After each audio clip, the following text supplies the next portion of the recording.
Good morning my dear friends. आज हम इतिहास से भारतीय इतिहास के दूसरे खंड में आए हैं बेहतरीन 15 क्वेश्चन को लेकर।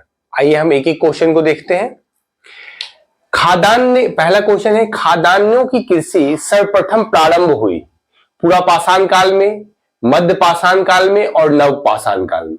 अगर ये ऑप्शन दिया हो तो इसमें हम नव पाषाण काल टिक लगाएंगे। अब इसमें देखिए खाद्यान्नों की कृषि बोल रहा है। अगर आपके क्वेश्चन में सिर्फ कृषि भी दिया जाए, कृषि की शुरुआत कब हुई तो नवपाषाण काल में। अगर मनुष्य ने आग पर अपना नियंत्रण स्थापित कब कर लिया था तो नवपाषाण काल में, क्योंकि नवपाषाण काल में फ्लिंट या चकमक जो पत्थर था उसके बारे में जानकारी प्राप्त हो गई।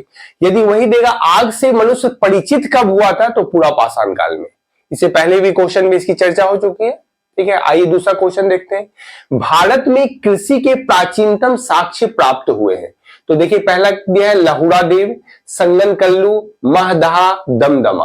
तो हर एक ऐसे साइट दिए हुए हैं जहां से पूरा पाषाण काल, मध्य पाषाण काल या नव पाषाण काल के यानी स्टोन एज के कुछ ना कुछ साक्ष्य प्राप्त हुए हैं। लेकिन हम यहां बोल रहा है भारत में कृषि का, तो इस पर गौर कीजिएगा। ये बहुत ही अगर देखा जाए तो टेक्निकल क्वेश्चन है।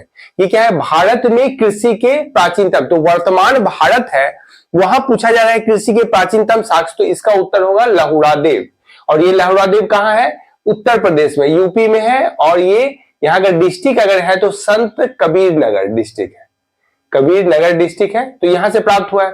अब वही अगर आप भारत को देखिए, भारत को अगर देख रहे हैं तो भारत में याद कीजिए, ये अगर साइट अगर देखा जाए तो लहुड़ा देव का जो कालखंड है ये आपका 7000 बीसी का है।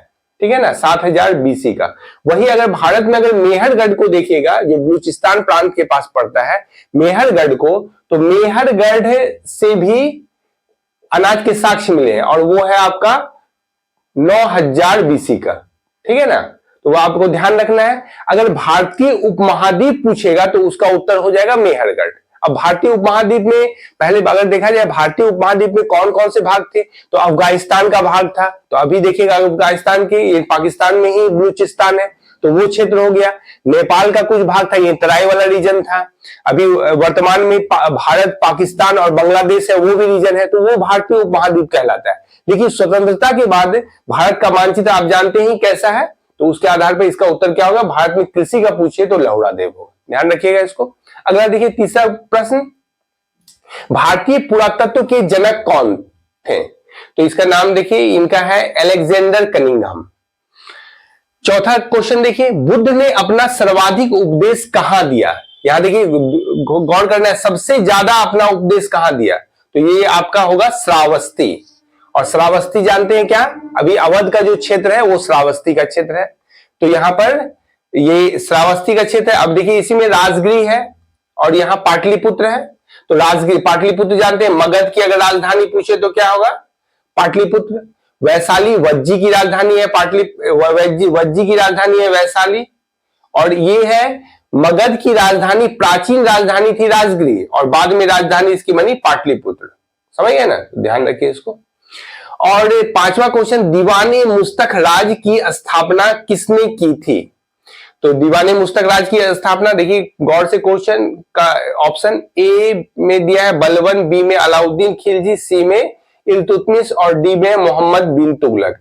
ये जितने भी दिल्ली सल्तनत के जो सुल्तान थे इन्होंने कुछ ना कुछ रिफॉर्म दिया है, तो इससे क्वेश्चन बनता है। तो दीवाने मुस्तक राज जो है ये कहलाता है एक्चुअल राजस्व विभाग, राजस्व विभाग। याद रखिएगा, दीवाने मुस्तक राज का नाम हुआ राजस्व विभाग, यानी रेवेन्यू डिपार्टमेंट है ये आपका। तो ये इसकी जो है अगर देखा जाए तो ये स्थापना जो किया गया था अलाउद्दीन खिलजी के द्वारा। तो यहां अगर बलबन के बारे में जानेंगे और इल्तुतमिश के बारे में, तो इल्तुतमिश पहले आया है फिर बलबन आया है। तो इल्तुतमिश ने एक दल ए चहलगामी, दल ए चहलगामी की स्थापना की थी।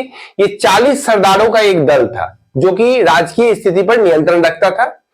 तो इसकी ये पूछा जाता है क्वेश्चन, इसकी स्थापना किसने की थी, दल ए चलीसा या दल ए चहलगामी का? तो इल्तुतमिश के द्वारा। और यदि इसको नष्ट खत्म किया था तो कौन? अगर खत्म जो है 40 सरदारों के दल को किया था, सरदारों के दल को अगर नष्ट किया था तो वो बलबन किया था। अब आइए मोहम्मद बिन तुगलक, तो इसके बारे में भी एक फैक्ट जान लीजिए, दीवाने कोही, दीवान ए कोही, इसका मतलब होता है क्या, दीवाने कृषि विभाग। तो कृषि विभाग की स्थापना किसके द्वारा की थी, मोहम्मद बिन तुगलक के द्वारा। छठे क्वेश्चन को देखिए, भारत में कागज का प्रयोग प्रारंभ हुआ, तो कब हुआ था, 12वीं शताब्दी में।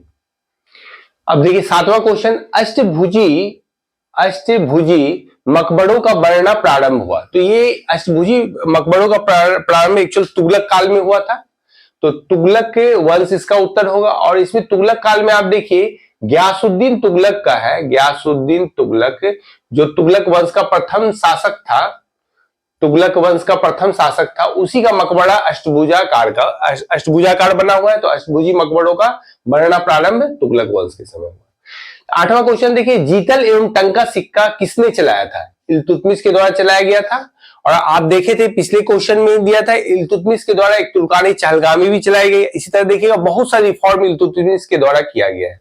और यहाँ देखिए जीतल और टंका है, ये जो सिक्का है इसमें पूछा जा सकता है कि ये किस धातु के थे, तो टंका जो है चांदी का और ये तांबा का, ठीक है, ध्यान रखिएगा।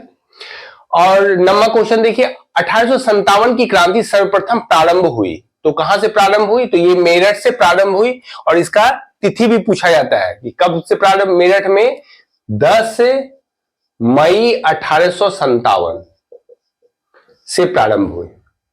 पील आयोग पील आयोग संबंधित है, किससे संबंधित है पील आयोग, तो पील आयोग 1857 से संबंधित है। इसी पील आयोग एक्चुअली जो 1857 का विद्रोह हुआ था, जिसमें अवध के सिपाहियों की संख्या सबसे ज्यादा थी, अंग्रेजों की जो सेना बनी हुई थी उसमें अवध के भाड़े के सिपाही ज्यादा थे। कहा एक प्रकार से कहा जाता है जितने भी कृषक थे वो क्या सिपाही का रूप ले लिए थे। तो उसमें 1857 के विद्रोह में उनकी संख्या ज्यादा होने के कारण वो प्रभाव ज्यादा हो गया था भारतीयों का, जिसके कारण सफलता मिलने वाली ही थी 1857 की क्रांति में, लेकिन कई कारण हुए जिसके कारण सफलता नहीं प्राप्त हुई। तो उसके बाद अंग्रेजों ने समीक्षा के लिए पील आयोग का गठन किया और सैनिकों का सुधार किया, सैनिकों में रिफॉर्म किया, यानी भारतीयों की संख्या कम करने का प्रयास किया, तो उसी में पील आयोग आई थी।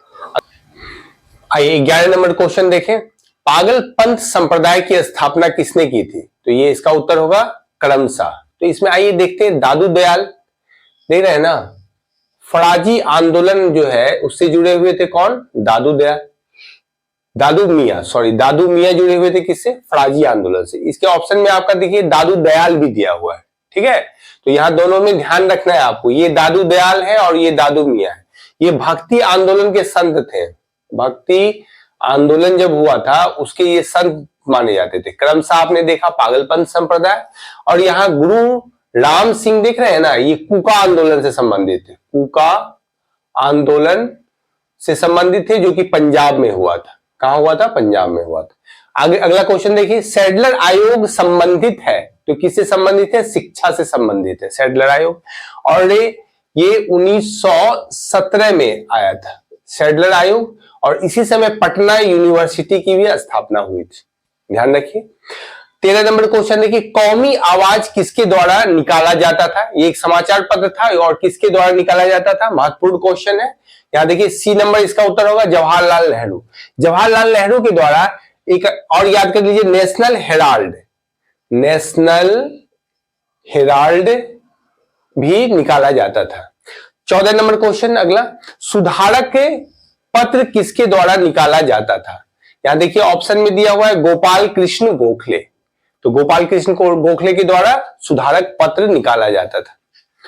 अगर एक और तथ्य याद करना चाहते तो ये भी याद कर सकते हैं, 1905 में servant of India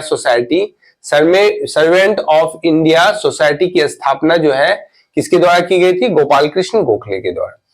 15 number question, comrade पत्र किसके द्वारा निकाला जाता था, इसका उत्तर होगा मोहम्मद अली के द्वारा। यहां यदि आप गौर कीजिए तो एक मोहम्मद अली जिन्ना का भी यह पत्र है जो कि बहुत फेमस पत्र है, डॉन जो है ये मोहम्मद अली जिन्ना के द्वारा निकाला जाता था। डॉन और स्टार दोनों था, लेकिन डॉन अभी भी पाकिस्तान में छपता है। तो इस तरह हमने सुपर 15 हिस्ट्री के क्वेश्चन को देखा। फिर अगले खंड में हम कल मिलते हैं आपसे, तब तक के लिए धन्यवाद।